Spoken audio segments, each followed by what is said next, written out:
आजच्या राजकीय घडामोडी आपण पाहूया। ईडीची नोटीस आल्यानंतर उद्धव ठाकरे वायकरांच्या भेटीला। जोगेश्वरीमधील रवींद्र वायकरांच्या निवासस्थानी उद्धव ठाकरे यांनी घेतली भेट। रवींद्र वायकर यांना पुन्हा ईडीचे समन्स। 29 तारखेला चौकशीला हजर राहण्याचे निर्देश। कथित जोगेश्वरी भूखंड घोटाळा प्रकरणी ईडीकडून वायकरांना तिसरं समन्स। कथित कोविड बॉडी बॅग घोटाळा प्रकरणी किशोरी पेडणेकर यांना 30 तारखेला ईडी चौकशीला हजर राहणार। पेडणेकरांनी आज चौकशीला न जाता वेळ वाढवून मागितला। 2000 कोटींचा ऍडव्हान्स घेऊन 8000 कोटींचं रुग्णवाहिका खरेदीचं टेंडर पास केलं गेलं। हा पैसा परदेशामध्ये पाठवला, यामध्ये मुख्यमंत्र्यांच्या घरातील लोक। संजय राऊतांचा गंभीर आरोप। नव्या रुग्णवाहिका खरेदी निविदा प्रक्रियेत कोणताही घोटाळा नाही।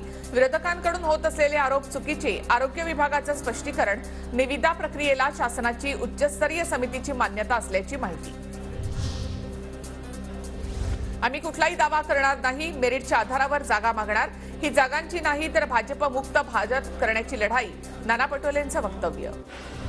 किती लोकांना जेलमध्ये टाकणार, पाठवा नोटीस। ईडीवाल्यांना नंतर नोटीसची पाठवू, राऊतांचं वक्तव्य। तरी ईडीची नाही भाजपची कारवाई, आम्ही गुडघे टेकणार नाही, राऊतांचा हल्लाबोल।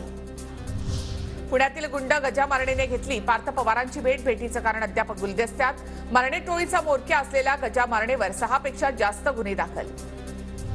विठ्ठल सहकारी साखर कारखान्याचे चेअरमन अभिजित पाटलांसह संचालक मंडळावर गुन्हा दाखल।